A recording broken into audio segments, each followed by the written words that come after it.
Welcome to YouMeWe Amplified podcast, where we spotlight women wave makers embodying social initiatives into their work, transforming how we live and work.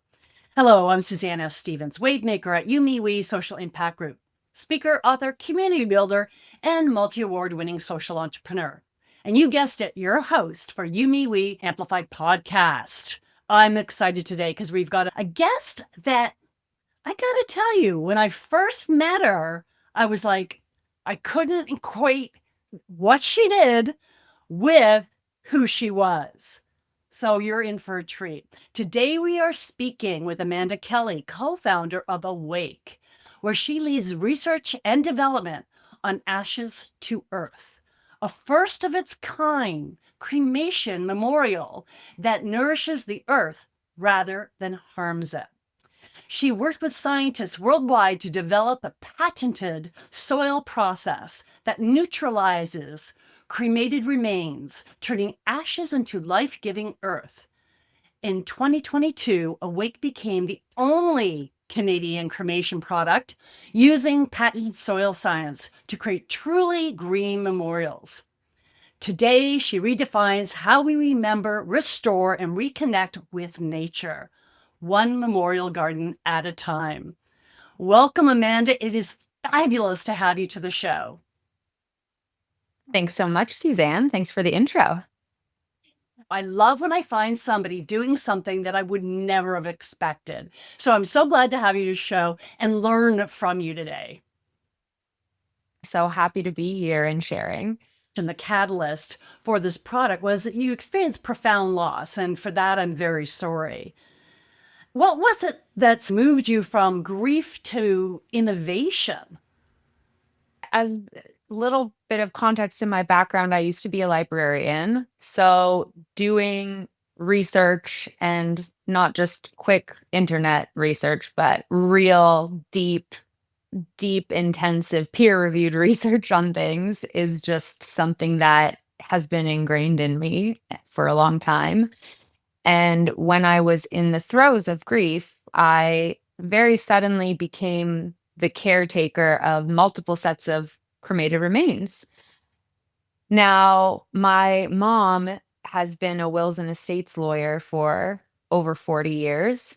And growing up, it was also always instilled in me that we should have a plan for these decisions for our end of life. And when I became the caretaker of three different sets of cremated remains, one of the things that I knew when you're in grief, your world totally turns upside down, and things that you had as building blocks and took as kind of foundational pieces of your life are suddenly gone. So there were just kind of three remaining things that I felt like I really knew and I really could lean on and lean into. One of them was that I wanted us to be together, loved ones whose ashes that I had to be able to be with me and me to be with them forever when my time came. The other thing I knew was that I wanted us to be outside. I wanted us to be in nature. To me, that's where I feel calm. I feel connected. I feel in tune with the universe. And then the third thing that I knew is I wanted us to have a positive footprint, to leave a positive impact on the earth. And so those were my catalysts, and they seemed really basic. They seemed just really obvious to me. But when I started to do the research on what options would be available to me with all of those things in place, I realized not only A, that there weren't options in place, but B, that the existing science in Canada didn't even support it. And if we want, happy to dive into that a little bit more. Why don't we dive into that now? Because I think that's really important to give context to what you actually created. Most people wouldn't think cremation is an environmental issue. It never even occurred to me that that would be an environmental issue until I started reading all about you and this long journey you went on to realize the impact not only on the environment, but what you could do about it. So, yeah, explain that to us.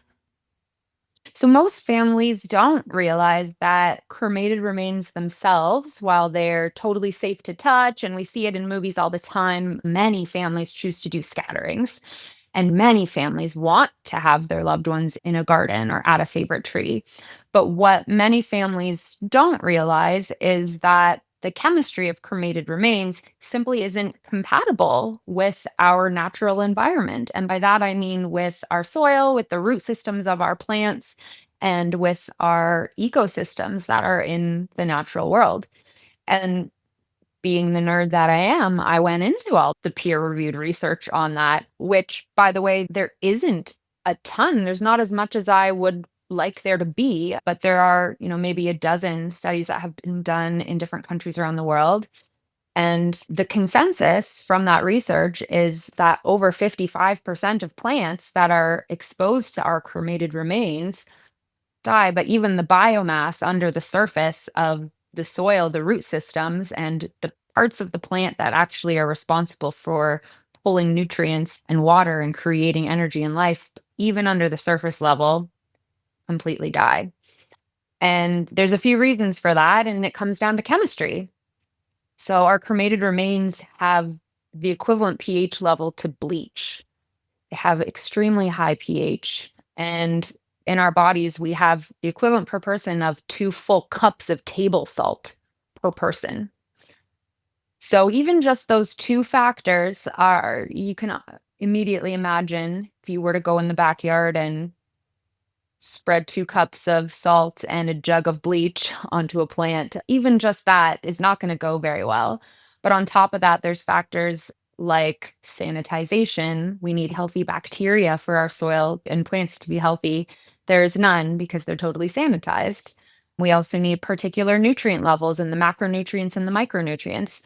Now, what I do for a living is we create soil blends that are regional based on where you are in Canada that turn cremated remains into organic earth. They balance 22 different biochemical factors of those cremated remains so that they actually are converted into bioavailable nutrients that can grow plant life or rest peacefully in nature. Thus awake. And that is awake. What made you start questioning the green narrative in the first place? It was a very important decision. And whenever I am faced with a very important decision in life, I like to do research. Mhm. I try to make sustainable decisions in my lifestyle, generally speaking. So I research different food sources, all kinds of things. And it just seemed like it was that caliber of life decision that really warranted some exploration and some thought. So while many of these facts around the impact of cremated remains on plant life are known, they're not common knowledge. So even now, running awake, and we work directly with funeral homes and with cemeteries, but even being a B2B social enterprise as we are, we still get emails from Canadians directly to us all the time. And one of the themes in those emails is people saying, I do my research and this is where it led me. And I always identify with those people. Yeah, and that's great to hear, right? 'Cause especially in a world where there's a lot of propaganda, it's nice to hear people actually love science and there's someone doing the work. You made a comment that I didn't even realize, but I love this because now it makes sense to me is it depends where you live too, what the composition of your product actually is. Yeah, people ask us all the time, like, what is your secret? Essentially, the simplest way that I can say it is we don't use the same formula. We don't use the same recipe province to province or planting zone to planting zone. We source our ingredients regionally. It minimizes our emissions, but it also ensures that the bacterial content that we're working with is going to be compatible with the native microbiome wherever it is that you're based. You've also worked with a lot of scientists around the world to turn ashes into earth. So, what was the moment you knew this idea could not only become a reality, but also could become a business? Yeah, it's funny because it crept in on me a little bit at a time until it became this tsunami that there was just no going back from. It's one of those things that when you see it, you can't unsee it. And so I was thinking through all of these concepts. I was looking at all the different options available. And like many people, like many entrepreneurs can identify with, was just bent on creating a solution for me and my family. And in the course of that, realized there are many, many families who are in similar situations to the extent that actually, on average, in Canada, almost 80% of us choose cremation. And of those, 60% report wanting their ashes in nature. So it was just such a shockingly high number that I started to like spiral a little bit because I just thought, I don't understand. How has no one done something about this? Oh, they were waiting for you. Like The you're, pieces didn't fit. yeah. Well, it's a perfect storm, right? All the nature of research or knowledge previously to start down here, and then your unfortunate situation that brought these things together. I was doing a talk last night and we were talking about being awake to around what's happening to you. When you're looking for your purpose, you're living it. It will show up in that process. It's not a moment in time, it's a life. And you were paying attention, which is absolutely fabulous. I am definitely getting cremated. That being said, and I live on Georgian Bay, and I can see myself wanting to be perhaps put in Georgian Bay. What am I doing to our waters if I do that? And is there anything or any plan that you have can help with people that throw ashes into water?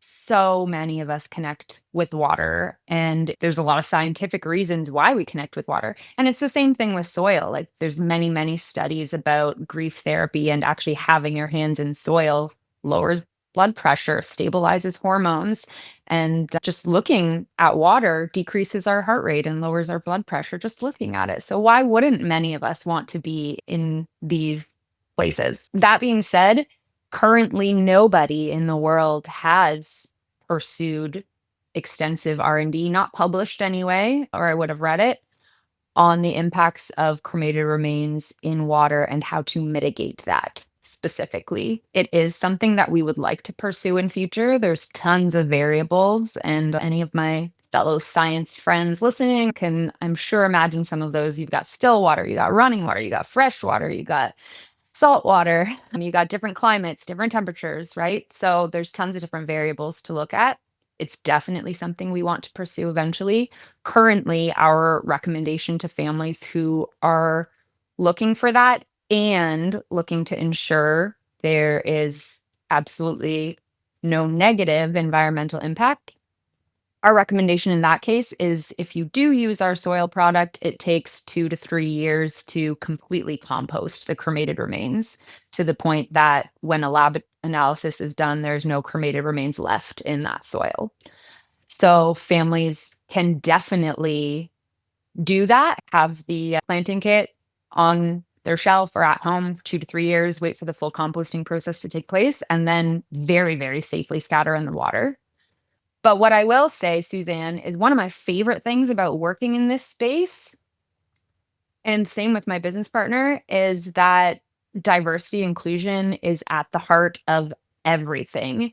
And one of the realizations that we had coming into this sector was that many organizations and many folks who were developing or building out the green space in this broader sector were very specific and very limited in what their definitions of green choices were and are. And we are never that.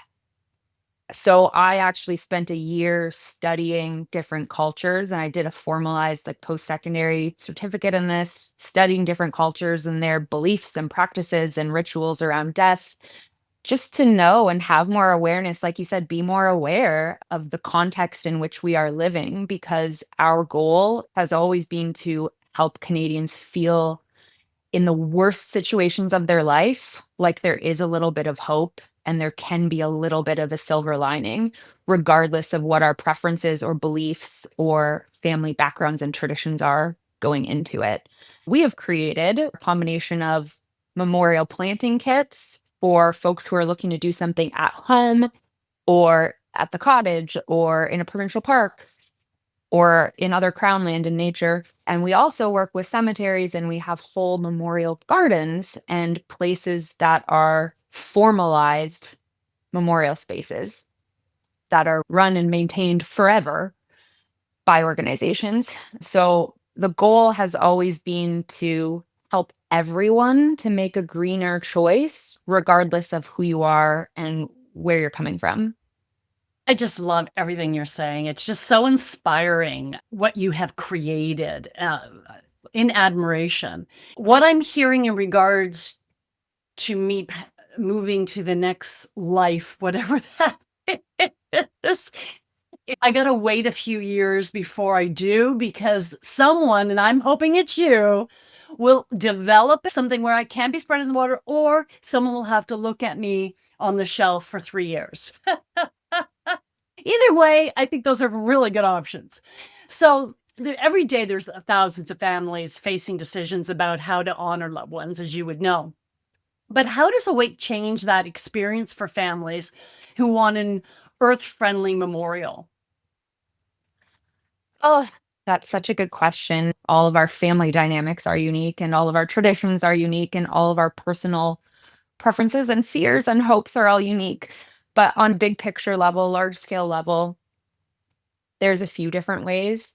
One of them that's been really meaningful to me is hearing from families who have had a loved one's ashes at home for a very long time because they just didn't like any of the options available to them.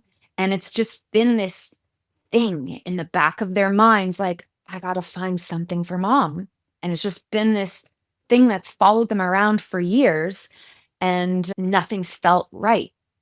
And when those families find us and reach out and say, it's been 5 years, but as soon as I realized planting a tree in the backyard was an option, or spreading at the cottage was an option, or giving my grandkids a little bit of the soil mix to have their own little tree in their bedroom was an option, whatever it was, it just clicked. And now I feel like I can finally lay them to rest, and I can finally give them a peaceful memorial that feels right for our family. Those are one of the themes and storylines that really, really resonate with me. Because, like I said, I had 3 sets of cremated remains at home. And doing research as I do, it turns out that 1 in 5 households across Canada have a loved one's ashes at home. And that doesn't even include our pets. It could be up to 25% of us have ashes at home. And for me, like you shared your story, for me, it's always been important that we are able to be together one day. So I have 3 sets of cremated remains planted with various plants in my house with the intention and the knowledge that we will be with the trees one day together. And that's what brings me peace. And it's what helps me to feel also just less fearful of my own end of life one day. So, yeah, those are some of the things that help me. Or does it give life to the planet as well? So it depends what you're doing. Like if you're outside in nature, then yes, you're absolutely giving life back to the planet. Essentially, depending on your climate zone that you're in, but our soil within 3 years in warmer climates and 5 years in cooler climates will have fully composted those cremated remains into nutrients that are bioavailable to the plants there. So they are actually supporting the plant life, whether those are native species or they're in a manicured garden in a cemetery or in your backyard, but they are actually feeding the earth. So Awake soil technology, from my understanding, tackles 22 chemicals and biological factors. So, how do you explain that science in a way that connects emotionally, not just technically? When you're communicating, I guess you're not usually communicating with the family. I know some people are directing their inquiries to you directly, but how is that communicated so that it connects with them emotionally? From a business owner perspective, it's such a good question because you know how we're always really, really driven to understand your value proposition, understand your key messaging. It's so important. And the more and more complex what you do becomes, the more challenging that is. And then also, the more diversified your product or services are, also the more complex that becomes. So, what we focus on when it comes to options, we're a gateway and opening to create any kind of green memorial that families are looking for at home, outside, in the wilderness. And we also want to be careful around messaging that is more hopeful than it is like fear mongering. And that's just part of being a social enterprise, right? Like we are here to do good in the world, and making people feel fearful or judged or regretful has no place in that business, in my opinion. So we talk to families all the time. Like we didn't exist until 2021. So we talk to people all the time who have planted plants in the backyard and have very, we call it secondary grief. They have very sad stories about trying everything that they could to save their dog's roses, for example. They just weren't able to, and it's not their fault. It's not their fault. It's just science. So, yeah, the messaging is challenging and it doesn't happen overnight. Took us like 3 years of iterating until we finally hit on what connected with different audiences. And Mm. our sector is interesting because you're right, even though we don't speak directly to families, we still want to provide the funeral homes and the cemeteries we work with messaging we know resonates with families. So we took a long time to tweak that.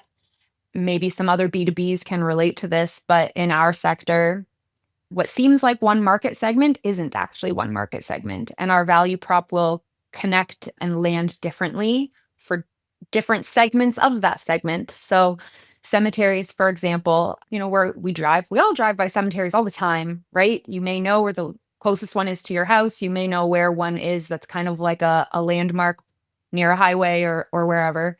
But one of the things that got me really interested in, you asked earlier, when did you realize there was a business opportunity here? When my head was just suddenly very much in the end of life space, I just naturally started asking a lot of questions. And I was at the cemetery one day and I just wondered, like, how does this place operate? Everyone that I've seen here works here. Where's their revenue coming from? How consistent is that? How do they make sure that these organizations and these spaces that are protected are sustainable in the long run? And I started looking into it. And so, circling back to that market segment, it turns out that cemeteries as a market segment have municipally run cemeteries, and you have privately run cemeteries, and you have nonprofit cemeteries, and you have religious cemeteries. And the value propositions for each of those are different. And it can depend on if they're rural or urban. So, anyways, there's lots of factors. But like you said earlier, when the majority of social enterprise entrepreneurs go into whatever space they choose, it is really a lifestyle. So, you know, we didn't approach the problem solving of that formulaically. We just asked a ton of questions, talked to a ton of people, and had to immerse ourselves in the space to learn. And then it's not until you've gathered all of that anecdotal data that you can then start to review and reflect and understand the critical nuances. There's so many questions I have for you. I just want to, this is a good time to interject because you said social enterprise a couple times. And I always like to clear that up, someone's interpretation of what that actually is. So, from a clarity standpoint, you're a for profit social enterprise. Is that correct? That is correct. We have a for-profit corporation. We also have a nonprofit corporation that we haven't built out yet, but we have a lot of plans for. I'm a real advocate for profit entrepreneurs because there's nothing wrong with money. And the reality is, to your point, once you can make money, you also can run a non-for-profit. So as I do with my foundation. So I just wanted to make sure for our audience that that piece was clear. You had mentioned your partnership with cemeteries and funeral homes. So what does true collaboration look like in this traditional conservative industry? And how have you been able to break into it? Yeah, it took a lot of tries to break into a very traditional industry of which I am not the dominant demographic in. We've had a really great year in building out what impactful and valuable collaborations look like. And that sometimes I think initially you just have to try things and see how they develop. And then you understand the nuggets of where each party are seeing the value. And then you can approach it very strategically. So going into the cemetery space initially, we really had to feel our way around. My business partner and I, neither of us had backgrounds in this sector. So we didn't know who the leaders were in the space. We didn't know the politics of the space. I actually took a whole program to become licensed on the regulations of the space because it's a highly regulated space. Moving into the cemetery world, it took time and legwork and feeling out who the influencers were, who had similar values to us, and collaboration would be a lot more organic and just natural. And then once we did that, we really took a bit of a risk and we had a big presence at a major industry conference. And that was just over a year ago. And we collected tons and tons of feedback. And that was when we started getting inquiries about how do we provide this to families. And so that's how we developed our full line of the memorial planting kits to go out to funeral homes. And you asked about what a healthy collaboration or partnership looks like. When we decided to make those a reality, we don't ever approach anything by just coming into this space and going to market with an assumption that what we've put together is going to work. So on the cemetery side of things, that took a ton of learning, and we're like 3 years into that now, and we're still streamlining our processes so that we can be more efficient because there's always a learning curve. And the learning curve is not the most profitable time, but it is probably the most valuable time though. So when we moved into the other segment for funeral homes, we learned a lot. And what we did was we partnered with a small selection of folks who had expressed interest in what we were doing and were really open-minded and collaborative themselves and had great relationships with the families that they serve. And they agreed to pilot things with us. So we were able to get our minimum viable products on their shelves, or we were able to do training with their staff with those minimum viable products and hear their questions and put together SOPs and training videos and like anything that would be helpful for their teams.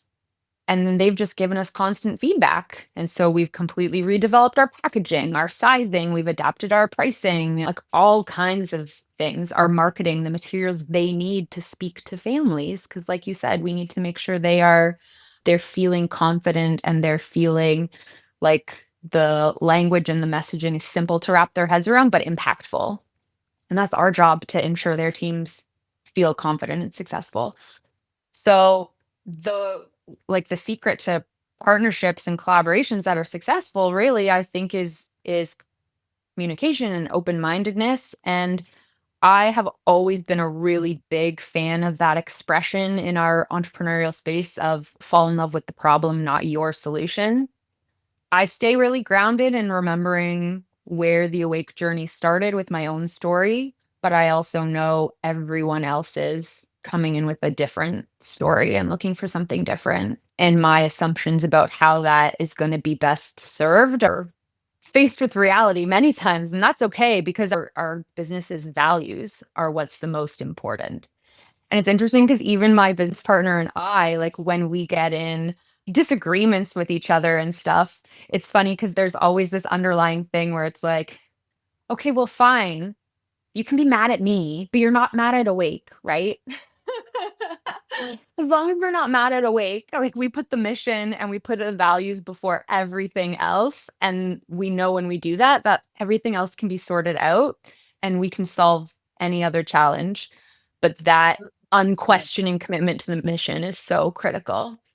It is training organizations over the years that I always have told them, if you can relate any discussion or conflict in communications and relate it back to your values and why you are there, and through that lens and all your communication, it becomes less about you and me, and it becomes about something bigger, that you're almost taking that one step back from it, so it's not personal anymore. And so I love that you're doing that. And interesting enough, what is your co-founder's name?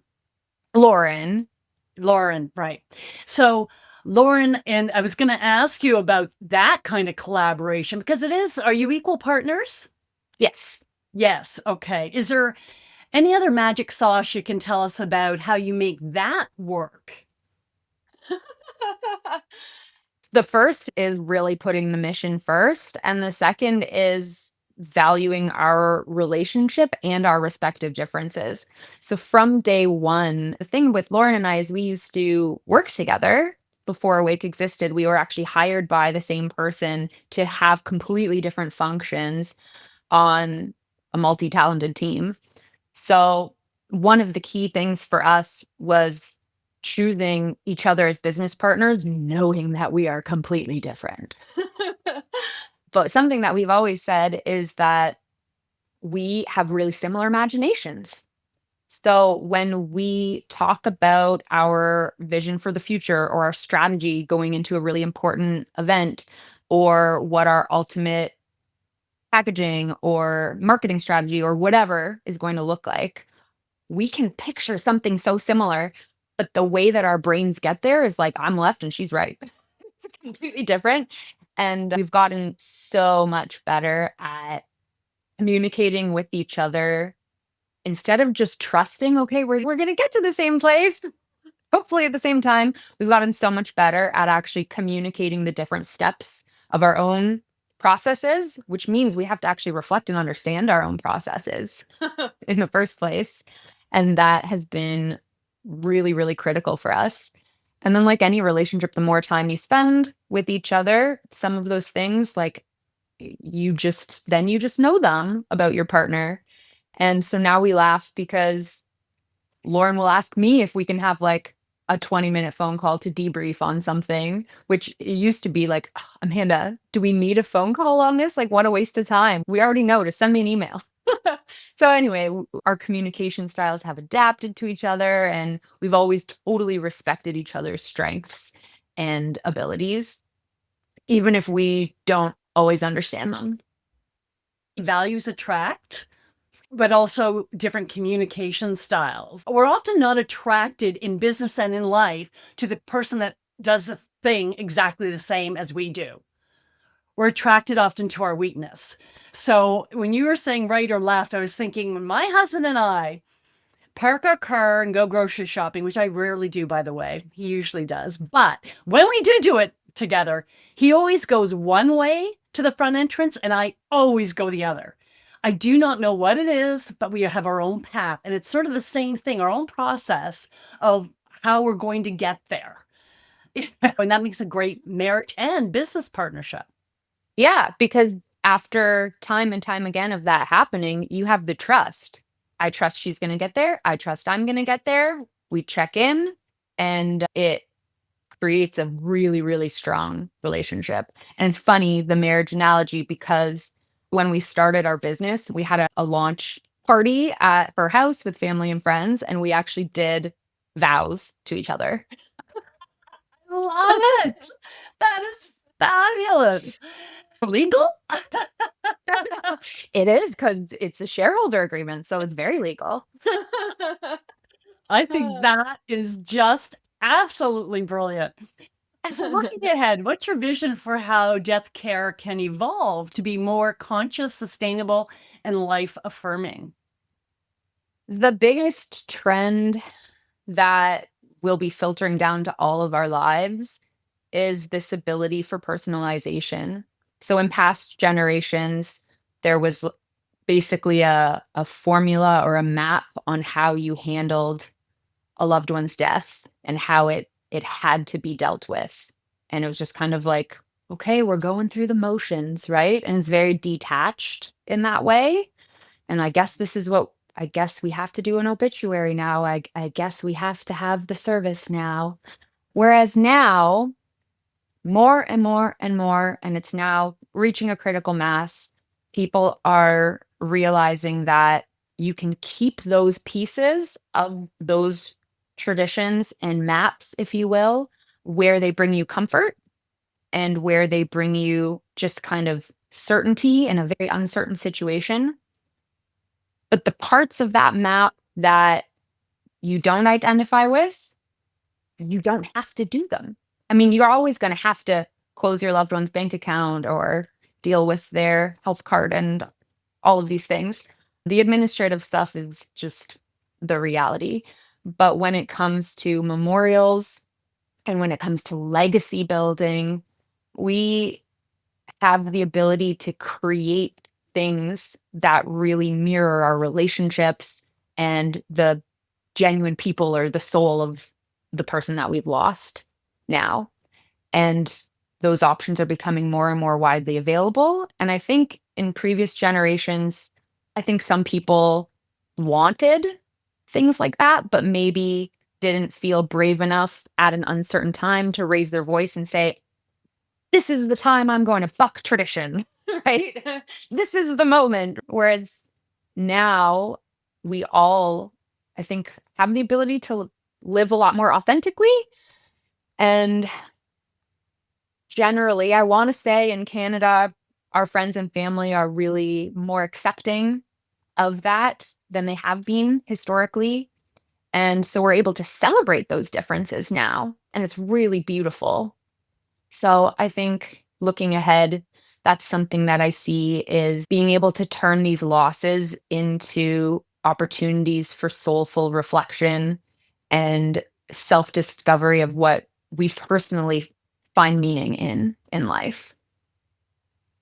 So, how do you balance the emotional nature of your work with the science and business realities of scaling a social innovation? Yeah, mental gymnastics, just practice.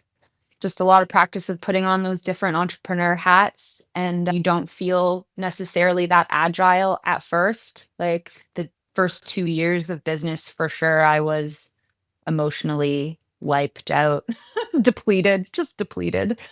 But you get better at balancing it and your stamina grows and you get better at prioritizing. But anytime that people pick something they're really passionate about and gives them a lot of meaning, there's a real chance of burnout. And you just have to realize, again, like we were talking about earlier, the mission is more important than your comfort level sometimes.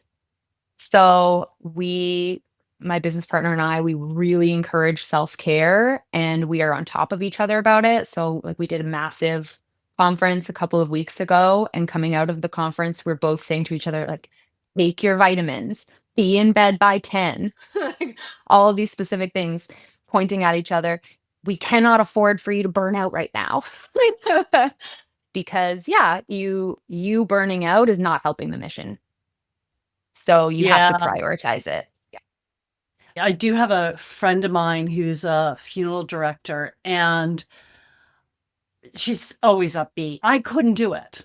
I couldn't always talk about loss and legacy. I couldn't do it. That's just not my makeup. It would drain me. And to your point, one thing I really love that you said, anytime you're doing a social mission, it can burn you out, even when it's giving you the most meaning possible and it's a positive experience. It still can burn you out and deplete your soul because you want to succeed at it. It's beyond you that you want to succeed at it so badly, and not for yourself, but for whoever that beneficiary actually. And you're willing to sacrifice yourself in the blink of an eye. Yep. But that's not a long-term play. No. That's a short-term play. Which is why my business is called YouMeWe. Because without the me, you can't impact the you, and you need the we to sustain it for that very reason. So that's a great way to head on over to rapid fire questions. Thanks for the segue, Amanda. All right, are you ready? Stretch. Here we go. So, what's one thing you wish you knew before becoming an entrepreneur in such a sensitive field? I think what we just talked about. Desire to burn out is there and it's real, and you have to consciously counter it. Fabulous. What's the best piece of advice you've ever received about leading with purpose? I think it's just to keep your purpose. It's easy to get distracted because, especially entrepreneurial personalities, squirrel moments happen all of the time. New opportunities pop up all of the time. And it's easy to elaborate on that purpose or elaborate on the plan that you've put in place. But you really have to focus on that purpose. And that is where you're going to see real impact. Otherwise, you spread yourself too thin. And we did do that. We did that for a couple of years. And you can't make waves. You used the word waves earlier. You can't make major change and impact if you're spread too thin. You have to do a deep dive and then build out. Now, what's the worst piece of advice you've ever been given about entrepreneurship, about this business? Either or. I had a very important CFO tell me that I was 10 years too early. Like, what you're doing is great. It's not going to work right now. And I let that sit with me for about 12 hours. And it was heartbreaking because he's like, I advise you to go back to your day job and wait 5 years and then start up again. And in 10 years, the time will be right.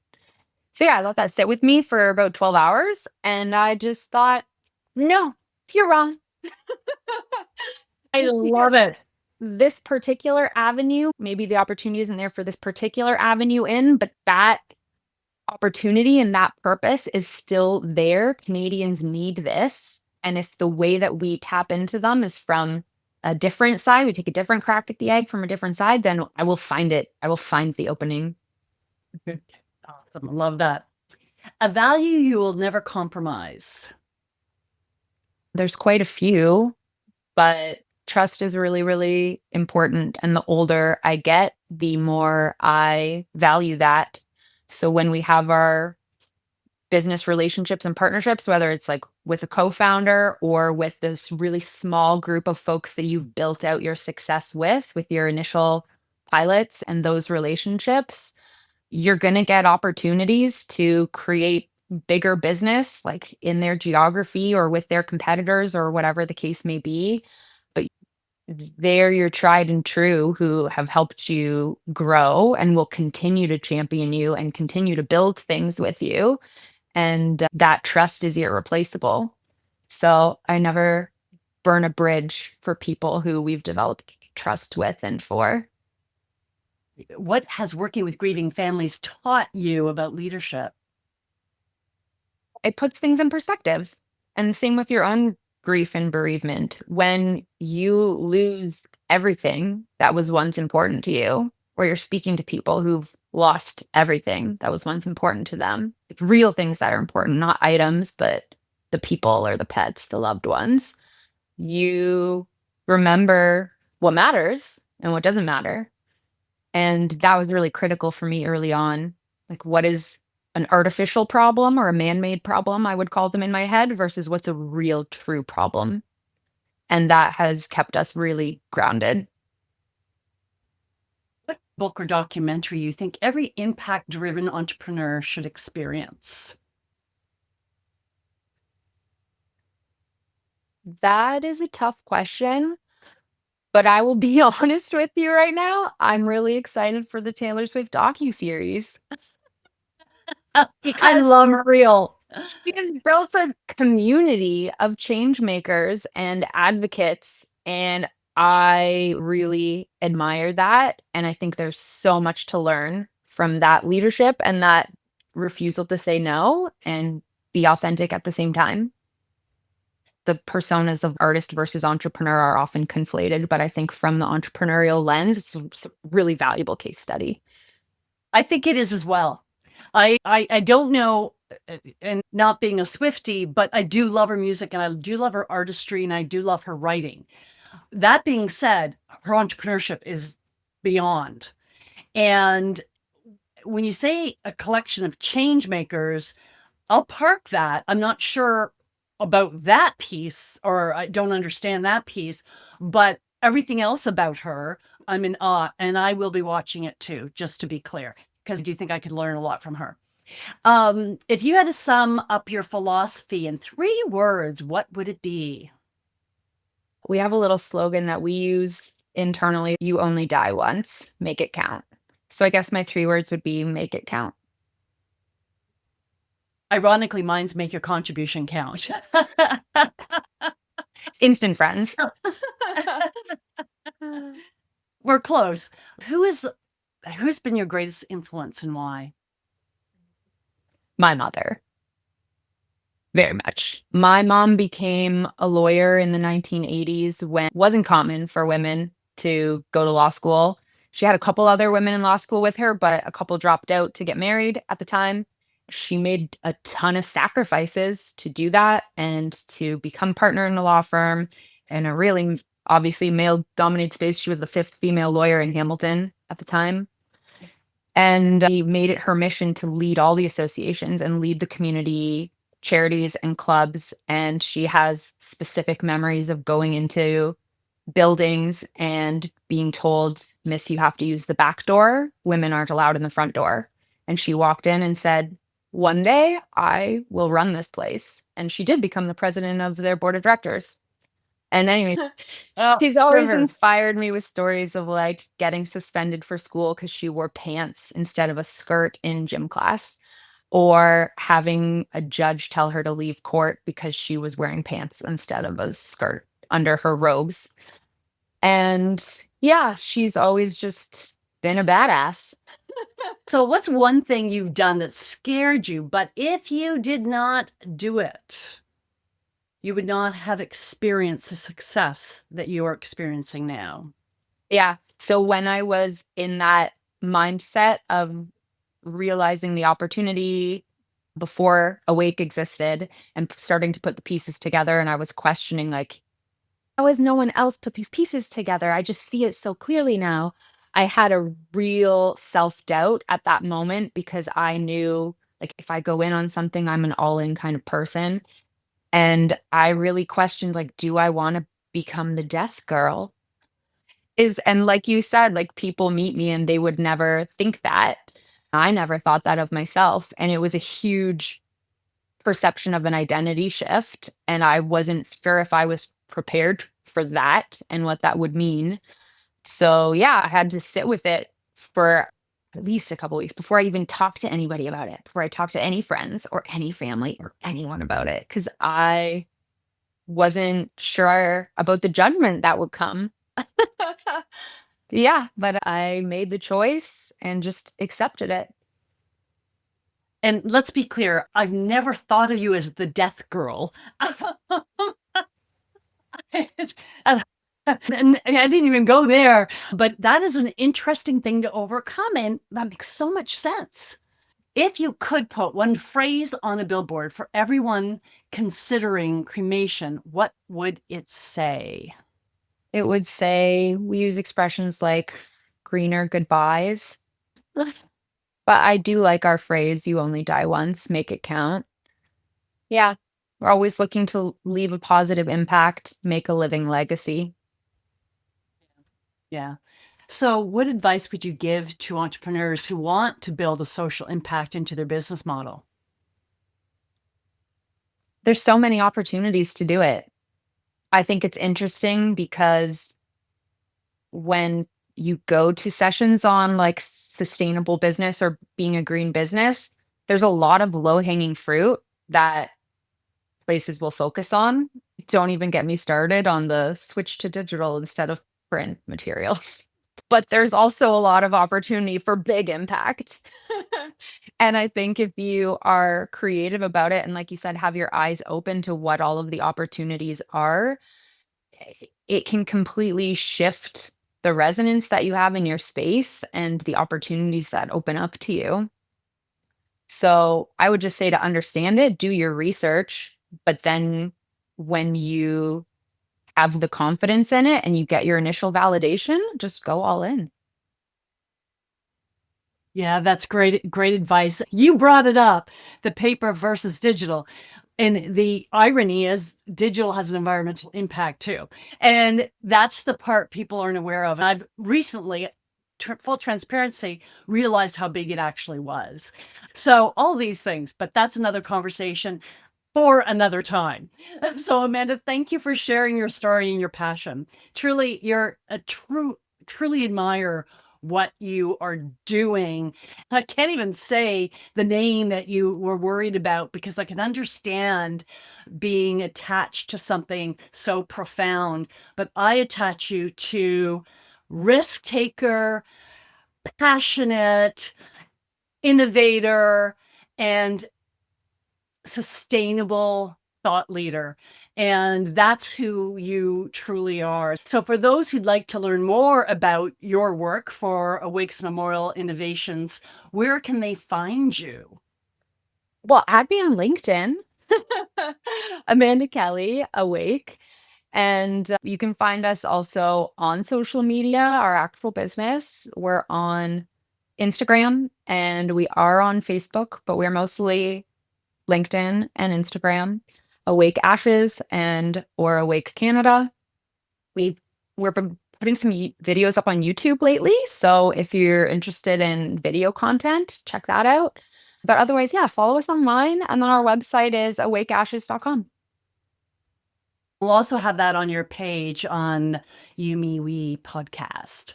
So, to our listeners, for more conversations with women wave makers transforming how we live and work with sustainable solutions, visit podcast.youmewe.ca.